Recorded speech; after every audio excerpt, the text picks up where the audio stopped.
Good morning students. Today we will discuss about semi-solid dosage form. जब ਆਪਾਂ semi solid ਦੀ dosage form ਦੇ ਬਾਰੇ read ਕਰਾਂਗੇ that is a suppository और pastries ਬਾਰੇ।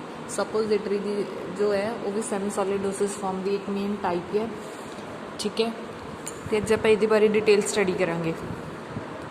ਸਪੋਜ਼ਿਟਰੀ ਔਰ ਇਹਨਾਂ ਨੂੰ ਪੈਸਟਰੀਜ਼ ਵੀ ਕਹਿੰਦੇ। ਦੇਖੀਏ ਸੈਮੀ ਸੋਲਿਡ ਡੋਸੇਜ ਫਾਰਮ ਹੁੰਦੀ ਹੈ ਜਿਹੜੀ ਕਿ ਬੋਡੀ ਕੈਵਿਟੀਜ਼ ਦੇ ਇੰਟਰੋਡਿਊਸਡ ਇਨਟੂ ਦਾ ਬੋਡੀ ਕੈਵਿਟੀਜ਼ ਦੇ ਵਿੱਚ ਇਨਸਰਟ ਕੀਤੀ ਜਾਂਦੀ ਹੈ। ਇਹਦੇ ਵਿੱਚ ਸੈਮੀ ਸੋਲਿਡ ਬੇਸ ਵੀ ਹੁੰਦਾ ਔਰ ਸੋਲਿਡ ਬੇਸ ਦੋਨੋਂ ਟਾਈਪ ਦਾ ਹੀ ਹੁੰਦਾ, ਠੀਕ ਹੈ। They are prepared by either utilizing semi solid bases ਔਰ ਸੋਲਿਡ ਬੇਸਿਸ।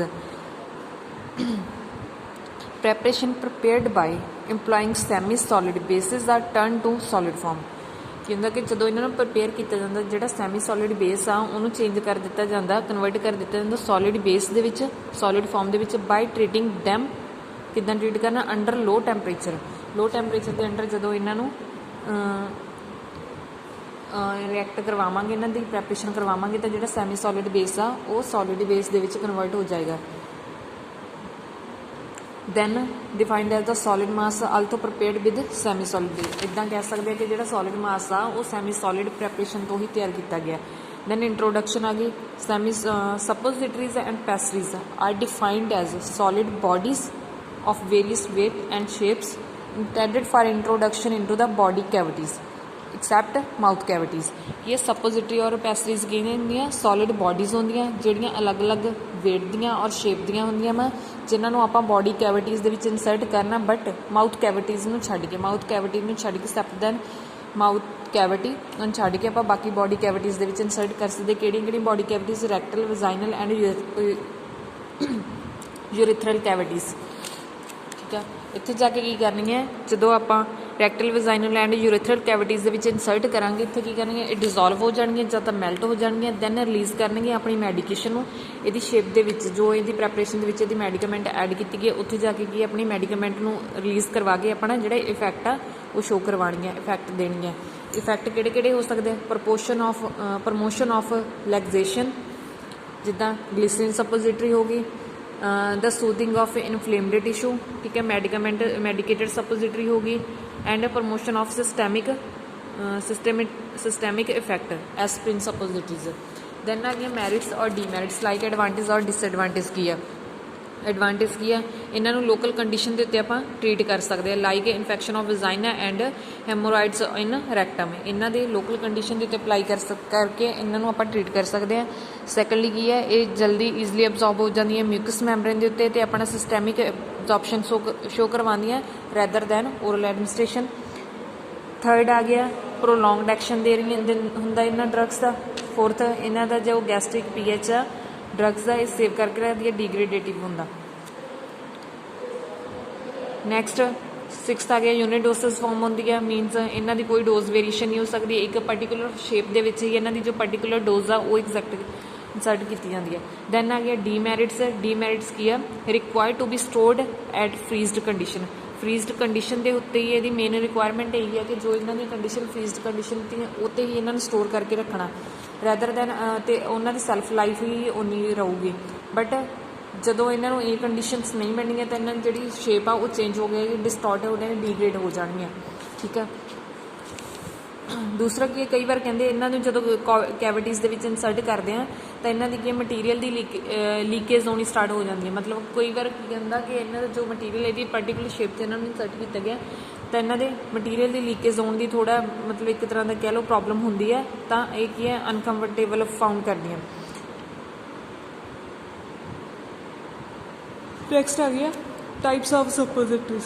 ਟਾਈਪਸ ਆਫ ਸਪੋਜ਼ਿਟਰੀਜ਼ ਅਲੱਗ-ਅਲੱਗ ਜਿੱਦਾਂ ਹੁਣ ਜਿਹੜੀ ਕੈਵਿਟੀਜ਼ 'ਚ ਆਪਾਂ ਇਨਸਰਟ ਕਰਦੇ ਹਾਂ ਉਸੇ ਅਕੋਰਡਿੰਗ ਇਹਨਾਂ ਦੇ ਨੇਮ ਦਿੱਤੇ ਗਏ। ਫਸਟ ਆ ਗਈਆਂ ਮੇਨ ਸਪੋਜ਼ਿਟਰੀਜ਼ ਜਿਹੜੀ ਕਿ ਸੋਲਿਡ ਮਾਸ ਹੁੰਦਾ, various shapes and various shape ਦਾ ਕਿਹੜੀ ਸ਼ੇਪ ਹੋ ਸਕਦੀ ਹੈ? Cone, torpedo, bullet.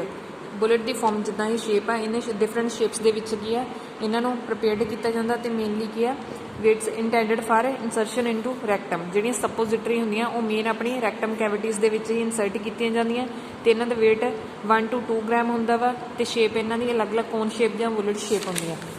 ਉਸ ਤੋਂ ਬਾਅਦ ਆ ਗਿਆ ਪੈਸਰੀਜ਼। ਪੈਸਰੀਜ਼ ਕੀ ਹੁੰਦੀਆਂ? ਸੋਲਿਡ ਮਾਸਸ ਹੁੰਦੇ ਆ ਜਿਹੜੀ ਕਿ ਐਡਮਿਨਿਸਟਰਡ ਕੀਤੇ ਜਾਂਦੇ ਆਪਾਂ ਇਨਸਰਟ ਕਰ ਸਕਦੇ ਆਪਣੇ ਵਜਾਈਨਾ ਦੇ ਵਿੱਚ। ਇਹਨਾਂ ਨੂੰ ਆਪਾਂ ਵਜਾਈਨਲ ਸਪੋਜ਼ਿਟਰੀ ਵੀ ਕਹਿ ਦਿੰਦੇ ਆ, ਠੀਕ ਹੈ। ਇਹਨਾਂ ਦੀ ਸ਼ੇਪ ਵੀ cone shape, rounded, apex shape and wedge shape ਹੁੰਦੀ ਹੈ ਲਾਈਕ ਦਾ, ਠੀਕ ਹੈ। ਇਹਨਾਂ ਦਾ weight ਆ ਜਿਹੜਾ 4 to 8 ਗ੍ਰਾਮ ਹੁੰਦਾ। ਨੈਕਸਟ ਆ ਗਈਆਂ ਯੂਰੀਥਰਲ ਬੁਗੀਜ਼। ਯੂਰੀਥਰਲ ਬੁਗੀਜ਼ ਜਾਂ ਯੂਰੀਥਰਲ ਸਪੋਜ਼ਿਟਰੀਜ਼ ਆਪਾਂ ਕਹਿ ਸਕਦੇ ਹਾਂ ਕਿਹੜੀਆਂ ਸੋਲਿਡ ਮਾਸਸ ਹੁੰਦੀਆਂ, ਨਾਮ ਤੋਂ ਹੀ ਕਲੀਅਰ ਆ, ਠੀਕ ਹੈ। ਇਨਸਰਸ਼ਨ ਇਨਟੂ ਯੂਰੀਥਰਾ, ਇਹ ਲੌਂਗ ਹੁੰਦੀਆਂ, ਥਿਨ, ਸਲੈਂਡਰੀਕਲ ਸ਼ੇਪ ਦੇ ਵਿੱਚ ਐਂਡ ਰਾਊਂਡਡ, ਜਿਨ੍ਹਾਂ ਦਾ ਰਾਊਂਡ ਏਪੈਕਸ ਹੁੰਦਾ, ਠੀਕ ਹੈ। ਉਸ ਤੋਂ ਬਾਅਦ ਨੈਕਸਟ ਆ ਗਈ ਇਹਨਾਂ ਦੇ weight 1 to 2 ਗ੍ਰਾਮ ਹੈ। ਫੋਰਥ ਆ ਗਈਆਂ ਨੇਜ਼ਲ ਬੁਗੀਜ਼। ਨੇਜ਼ਲ ਬੁਗੀਜ਼ ਕੀ ਹੈ? ਸੋਲਿਡ ਮਾਸਸ ਹੁੰਦੇ ਆ ਜਿਹੜੇ ਕਿ ਆਪਾਂ ਨੇਜ਼ਲ ਕੈਵਿਟੀਜ਼ ਦੇ ਵਿੱਚ ਇਨਸਰਟ ਕੀਤੇ ਜਾਂਦੇ ਆ। ਇਹਨਾਂ ਦੀ weight 1 ਗ੍ਰਾਮ ਹੁੰਦਾ। ਸੇਮ ਇਹਨਾਂ ਦੀ ਸ਼ੇਪ ਹੈ ਜਿਹੜੀ ਸੇਮ ਉਹਦੇ ਵਾਂਗੂ ਰਾਊਂਡ ਏਪੈਕਸ ਹੁੰਦਾ ਹੈ, ਠੀਕ ਹੈ। ਪ੍ਰਪੇਅਰਡ ਬਾਏ ਜੈਲੀਟੋ ਗਲਿਸਰੀਨ ਬੇਸਿਸ ਤੋਂ ਆਪਾਂ ਇਹਨੂੰ ਪ੍ਰਪੇਅਰ ਕਰਦੇ ਹਾਂ। ਨੈਕਸਟ ਆਪਾਂ ਇਹਨਾਂ ਦੇ ਬੇਸਿਸ ਬਾਰੇ ਰੀਡ ਕਰਾਂਗੇ। ਫਿਫਥ ਆ ਗਏ ਈਅਰ ਕੋਨਸ। ਈਅਰ ਕੋਨਸ ਜਿਹੜੀਆਂ ਆਪਣੀ ਈਅਰਸ ਕੰਨ ਦੇ ਲਈ ਆਪਾਂ ਯੂਜ਼ ਕਰ ਸਕਦੇ ਹਾਂ। ਸੋਲਿਡ ਮਾਸਸ ਹੁੰਦੇ ਆ ਕਾਲਡ ਓਰੀਨੇਰੀਆ ਐਂਡ ਇਨਸਰਸ਼ਨ ਇਨਟੂ ਈਅਰ ਦੇ ਵਿੱਚ। ਲੌਂਗ ਸਲੈਂਡਰੀਕਲ, ਪ੍ਰਪੇਅਰਡ ਫਰੋਮ ਕੋਕਾਇਆ ਬਟਰ, ਠੀਕ ਹੈ। ਉਹਦੇ ਤੋਂ ਇਹਨਾਂ ਦਾ ਬੇਸ ਤਿਆਰ ਕੀਤਾ ਜਾਂਦਾ ਅਤੇ ਮੇਨਲੀ ਇਹ ਐਜ਼ ਦਾ ਲੁਬਰੀਕੈਂਟ ਐਡ ਕੀਤਾ, ਐਜ਼ ਦਾ ਲੁਬਰੀਕੈਂਟ ਐਕਸ਼ਨ ਹੁੰਦਾ ਇਹਦਾ ਔਰ ਐਂਟੀ ਇਨਫਲਾਮੇਟਰੀ ਐਕਸ਼ਨ ਹੁੰਦਾ। ਨੈਕਸਟ ਆ ਗਏ ਸਪੋਜ਼ਿਟਰੀ ਬੇਸਿਸ। ਪਹਿਲਾਂ ਸਪੋਜ਼ਿਟਰੀ ਦੀ definition, then advantage, disadvantage, next ਆ ਗਈਆਂ ਸੀ ਟਾਈਪਸ, ਠੀਕ ਹੈ, ਜਿਹਦੇ ਵਿੱਚ ਆਪਾਂ ਅਲੱਗ ਅਲੱਗ ਟਾਈਪ ਰੀਡ ਕੀਤੀਆਂ। ਔਰ ਨਾਓ ਰੀਡ ਕਰਾਂਗੇ ਸਪੋਜ਼ਿਟਰੀ ਬੇਸਿਸ। ਸਪੋਜ਼ਿਟਰੀ ਬੇਸਿਸ ਮੀਨਸ ਜਿੱਦਾਂ ਆਪਾਂ ਪਹਿਲਾਂ ਓਇੰਟਮੈਂਟ ਔਰ ਪੇਸਟ ਦੇ ਬੇਸਿਸ ਦੇ ਬਾਰੇ ਰੀਡ ਕੀਤਾ ਸੀ ਕਿ ਇਹ ਕਿੱਦਾਂ ਪ੍ਰਪੇਅਰ ਕੀਤੇ ਜਾਂਦੇ ਹਨ, ਬੇਸ ਜੋ ਪ੍ਰੈਪਰੇਸ਼ਨ ਹੁੰਦੀ ਕਿੱਦਾਂ ਪ੍ਰਪੇਅਰ ਕਰ ਸਕਦੇ ਹਾਂ ਆਪਾਂ, ਸੇਮ ਉਹਦੇ ਵਾਂਗੂ। ਸਪੋਜ਼ਿਟਰੀ ਕੀ ਹੁੰਦੀਆਂ ਕਿ ਡਰੱਗ ਆ, ਠੀਕ ਹੈ, must release from the base, ਕਿ ਇੱਕ ਇੱਦਾਂ ਦਾ ਬੇਸ ਇਹਦਾ ਤਿਆਰ ਕੀਤਾ ਜਾਂਦਾ ਜਿਹੜੀ ਆਪਣੀ ਡਰੱਗ ਹੁੰਦੀ ਹੈ ਪ੍ਰੈਪਰਲੀ, ਠੀਕ ਹੈ, ਉਹ ਬੇਸਿਸ ਤੋਂ ਰਿਲੀਜ਼ ਹੋਵੇ, ਠੀਕ ਹੈ। ਡਿਜ਼ੋਲਵਡ ਇਨ ਦਾ ਫਲੂਇਡ ਦੇ ਵਿੱਚ ਜਾਂਦਾ ਡਿਜ਼ੋਲਵ ਹੋਵੇ ਜਾਂ ਰਿਲੀਜ਼ ਹੋਵੇ। ਔਰ ਆਪਣੀ ਕੈਵਿਟੀ ਦੇ ਵਿੱਚ ਜਦੋਂ ਇਹਨੂੰ ਇਨਸਰਟ ਕੀਤਾ ਜਾਂਦਾ ਤਾਂ ਇਹਦਾ ਫਲੂਇਡ ਰਿਲੀਜ਼ ਹੋਵੇ। ਦੈਨ ਡਿਫਿਊਜ਼ ਟੂ ਰੈਕਟਲ ਮਿਕੋਜ਼ਾ ਦੇ ਨਾਲ, ਮਿਕੋਸ ਮੈਮਬ੍ਰੇਨ ਦੀ ਹੈ ਜਿਹੜੀ ਹੈ ਉਹਦੇ ਨਾਲ ਡਿਜ਼ੋਲਵ ਹੋ ਗਏ, ਡਿਫਿਊਜ਼ ਹੋ ਗਏ, ਇੰਟਰ ਹੋ ਜਾਵੇ ਆਪਣੇ ਬਲੱਡ ਸਟਰੀਮ ਦੇ ਵਿੱਚ ਥਰੂ ਆ ਪੈਸਿਵ ਡਿਫਿਊਜ਼ਨ। ਇੱਕ ਤਰ੍ਹਾਂ ਦਾ ਫਲੋ ਚਾਰਟ ਹੈ ਕਿ ਜਦੋਂ ਡਰੱਗ ਆਪਣੀ ਬਾਡੀ ਕੈਵਿਟੀ ਦੇ ਵਿੱਚ ਇਨਸਰਟ ਕਰਦੀ ਹੈ ਆਪਾਂ ਸਪੋਜ਼ਿਟਰੀ, ਦੈਨ ਕੀ ਆ ਉਹ ਬੇਸ ਤੋਂ ਆਪਣੀ ਜਿਹੜੀ ਡਰੱਗ ਆ ਰਿਲੀਜ਼ ਹੋਏਗੀ, ਦੈਨ ਕੈਵਿਟੀਜ਼ ਦੇ ਫਲੂਇਡ ਦੇ ਵਿੱਚ ਜਾ ਕੇ ਡਿਜ਼ੋਲਵ ਹੋਏਗੀ। ਫਿਰ ਕੀ ਮਿਊਕਸ ਮੈਮਬ੍ਰੇਨ ਹੈ ਜੋ, ਠੀਕ ਹੈ, ਰੈਕਟਲ ਮਿਊਕਸ ਮੈਮਬ੍ਰੇਨ ਦੇ ਨਾਲ ਜਾ ਕੇ ਡਿਫਿਊਜ਼ ਹੋ ਕੇ ਪੈਸਿਵ ਡਿਫਿਊਜ਼ਨ ਦੇ ਥਰੂ ਬਲੱਡ ਸਟਰੀਮ ਦੇ ਵਿੱਚ ਪਾਸ ਹੋ ਜਾਏਗੀ। ਉਸ ਤੋਂ ਨੈਕਸਟ ਆ ਗਿਆ ਕਿਹੜੇ ਕਿਹੜੇ ਬੇਸਿਸ ਆ? 4 ਟਾਈਪ ਦੇ ਬੇਸਿਸ ਆ, oleaginous bases, aqueous bases, synthetic fat bases and emulsifying bases. Oleaginous ਨਾਮ ਤੋਂ ਕਲੀਅਰ ਆ, ਓਲੀਓ ਟਾਈਪ। ਓਲੀਓਜੀਨਸ ਬੇਸਿਸ ਦੇ ਵਿੱਚ ਕੀ ਆਪਾਂ ਕੋਕਾਇਆ ਬਟਰ, ਥੀਓਬ੍ਰੋਮਾ ਆਇਲ ਨੂੰ ਆ ਜਿਹੜਾ ਯੂਜ਼ ਕਰ ਸਕਦੇ ਹਾਂ ਓਲੀਓਜੀਨਸ ਬੇਸ ਬਣਾਉਣ ਦੇ ਲਈ। ਸਪੋਜ਼ਿਟਰੀ ਦਾ ਆਇਲੀ ਬੇਸ ਬਣਾਉਣ ਦੇ ਲਈ ਆਪਾਂ ਮੋਸਟਲੀ ਕੋਕਾਇਆ ਬਟਰ ਐਂਡ ਥੀਓਬ੍ਰੋਮਾ ਆਇਲ ਨੂੰ ਹੀ ਯੂਜ਼ ਕਰਾਂਗੇ, ਠੀਕ ਹੈ। ਇਹ ਕੀ ਹੁੰਦਾ? ਮਿਕਸਚਰ ਹੁੰਦਾ ਵਾ glyceryl ester of stearic, palmitic acid, oleic acid and other fatty acid ਦਾ ਇੱਕ ਤਰ੍ਹਾਂ ਦਾ ਮਿਕਸਚਰ ਤਿਆਰ ਕੀਤਾ ਹੁੰਦਾ ਕਾਇਆ ਬਟਰ ਬਣਾਉਣ ਦੇ ਲਈ। ਦੈਨ ਇਹਦੀਆਂ ਐਡਵਾਂਟੇਜ ਕੀ ਆ, ਠੀਕ ਹੈ। ਇਹਦੀ ਸੋਲਿਡ ਫਾਰਮੇਸ਼ਨ ਦੇ ਲਈ ਟੈਂਪਰੇਚਰ 32 ਡਿਗਰੀ ਸੈਲਸੀਅਸ ਚਾਹੀਦਾ ਅਤੇ ਜਿਹੜੀ ਮੈਲਟਿੰਗ ਪੁਆਇੰਟ ਹੈ ਇਹਦਾ 34 to 36 ਡਿਗਰੀ ਸੈਲਸੀਅਸ ਹੁੰਦਾ ਆਇਲੀ ਬੇਸਿਸ ਦਾ। ਐਂਡ ਨੈਕਸਟ ਕੀ ਆ? ਰੈਡਲੀ ਫਾਰਮ ਕਰ ਦਿੰਦੇ ਲਿਕੁਇਡ ਜਦੋਂ ਇਹਨਾਂ ਨੂੰ ਵਾਰਮ ਕਰਦੇ ਆ ਥੋੜ੍ਹਾ ਜਿਹਾ, ਠੀਕ ਹੈ, ਅਤੇ ਦੈਨ ਲਿਕੁਇਡ ਫਾਰਮ 'ਚ ਕਨਵਰਟ ਹੋ ਗਏ ਅਤੇ ਜਦੋਂ ਕੂਲ ਕਰਾਂਗੇ ਤਾਂ ਸੈੱਟ ਹੋ ਜਾਗੇ, ਠੀਕ ਹੈ। ਅਤੇ ਸਾਰੇ ਇਹਦੇ ਵਿੱਚ ਕੀ ਆ ਜਿਹੜੇ ਆਪਣੇ ਇੰਗਰੀਡੀਐਂਟ ਹੁੰਦੇ ਆ ਆਪਸ 'ਚ ਮਿਸੀਬਲ ਹੁੰਦੇ ਆ। ਨੈਕਸਟ ਸੈਕਿੰਡ ਆ ਗਿਆ ਐਕੁਅਸ ਬੇਸਿਸ। ਐਕੁਅਸ ਬੇਸਿਸ ਅੱਗੇ 3 ਟਾਈਪ ਦਾ ਹੁੰਦਾ ਜਿਹੜਾ ਕਿ water soluble and water miscible bases ਹੁੰਦੇ। 3 ਟਾਈਪਸ ਦੇ ਹੁੰਦੇ ਆ, glycero gelatin bases, macrogols bases and soap glycerin bases. Glycerol bases ਹੈ, ਇਹ ਮਿਕਸਚਰ ਹੁੰਦਾ ਗਲਿਸਰੋਲ ਦਾ ਐਂਡ ਵਾਟਰ ਦਾ ਵਿਦ ਜੈਲੇਟਿਨ ਦੇ ਨਾਲ। ਇਹ ਕੀ ਹੈ? ਇੱਕ ਤਰ੍ਹਾਂ ਦੇ ਸਟਿਫਨੈਸ ਪ੍ਰੋਵਾਈਡ ਕਰਦੀ ਹੈ। ਜਿਹੜਾ ਇਹ ਮਿਕਸਚਰ ਹੁੰਦਾ ਇਹ ਕੀ ਹੈ? ਬੇਸ ਨੂੰ ਸਟਿਫਨੈਸ ਪ੍ਰੋਵਾਈਡ ਕਰੇਗਾ ਐਂਡ ਮੋਸਟਲੀ ਇਹ ਜਿਹੜਾ ਬੇਸ ਆ ਸੂਟੇਬਲ ਹੁੰਦਾ ਸਪੋਜ਼ਿਟਰੀ ਔਰ ਪੈਸਰੀਜ਼ ਦੇ ਲਈ। ਔਰ ਜਿਹਦੀ ਇਹਦੀ ਸਟਿਫਨੈਸ ਹੁੰਦੀ ਹੈ ਬੇਸ ਦੀ ਜਾਂ ਸਪੋਜ਼ਿਟਰੀ ਦੀ ਆਪਾਂ ਕਹਿ ਸਕਦੇ ਹਾਂ, ਠੀਕ ਆ, ਉਹ ਆਪਾਂ ਜੈਲੇਟਿਨ ਦੀ ਕੁਆਂਟਿਟੀ ਦੇ ਨਾਲ ਮੇਨਟੇਨ ਕਰਦੇ ਹਾਂ, ਐਡਜਸਟ ਕਰਦੇ ਹਾਂ। ਸੈਕਿੰਡ ਆ ਗਿਆ ਐਕੁਅਸ ਬੇਸ ਦਾ ਮੈਕਰੋਗੋਲ ਬੇਸਿਸ। ਮੈਕਰੋਗੋਲ ਬੇਸਿਸ ਕੀ ਹੈ? ਇਹਨੂੰ ਕਾਰਬੋਵੈਕਸਿਸ ਵੀ ਕਹਿ ਦਿੰਦੇ ਆ। ਇਹਦੇ ਵਿੱਚ ਕੀ ਆ? ਵੇਰੀਅਸ ਵਰਾਇਟੀਜ਼ ਦੀ ਪੋਲੀਥਾਈਲਿਨ ਗਲਾਈਕੋਲ ਹੁੰਦਾ, ਠੀਕ ਹੈ, ਉਹਦੇ ਤੋਂ ਇਹ ਆਪਾਂ ਮੈਕਰੋਗੋਲ ਬੇਸ ਦਾ ਜਿਹੜਾ ਤਿਆਰ ਕਰ ਸਕਦੇ ਆ ਪੋਲੀਥਾਈਲਿਨ ਗਲਾਈਕੋਲ ਤੋਂ। ਥਰਡ ਆ ਗਿਆ soap glycerin bases. Soap glycerin bases की है सपोजिटरी प्रिपेयर्ड की जाती है बाय मिक्सिंग किहदे नूं मिक्स करके सोप और ग्लिसरीन नूं सोप और ग्लिसरीन के मिक्सचर तो आप सोप ग्लिसरीन बेसिस तैयार कर सकते हैं।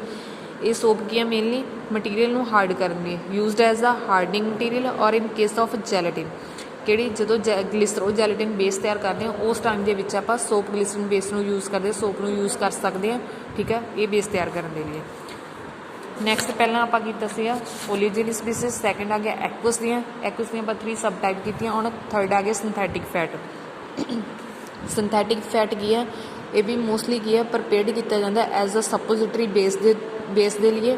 ठीक है, इन्हें यूज़ किया जाता है एज अ सपोजिटरी बेस लिए टू रिमूव द डिसएडवांटेज कि डिसएडवांटेज रिमूव करना आप कोकाया बटर दियाँ डिसएडवांटेज रिमूव करने के लिए एक सूटेबल सपोजिटरी बेस बनाने के लिए आप सिंथैटिक फैट यूज़ कर सकते हैं जिद कह सकते हैं हाइड्रोजीनेटेड पाम केनल ऑयल है जोड़ा इनू एज अ सपोजिटरी बेस इस सिंथैटिक फैट आप as a suppository base use कर सकते हैं। नैक्सट कुछ फैटी एसिड्स भी यूज़ कर सकते हैं।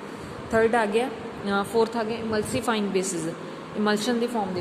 ठीक है, ये की है they are proprietary synthetic bases होंगे जिद एक्सीलेंट क्वांटिटी के सपोजिटरी आप मोस्टली तैयार कर सकते हैं। ठीक है, क्योंकि जी इमल्सीफाइंग बेसिस होंगे गुड वाटर एब्जॉर्बिंग कैपेसिटी जी है गुड होंगी है एंड गुड सॉल्वेंट होंगे एज अ ड्रग्स के लिए। ठीक है, अट्रैक्टिव अपीयरेंस भी ज़्यादा होंगी एंड नॉन इरीटेटिंग होंगे जिद आप एग्जाम्पल के तौर बिटापसोल एंड मासास्टोन एमएसोपोल आप इन्होंने यूज़ कर सकते हैं। ठीक है, एज अ इमल्सीफाइंग बेसिस के फॉर्म के। Okay, thank you students.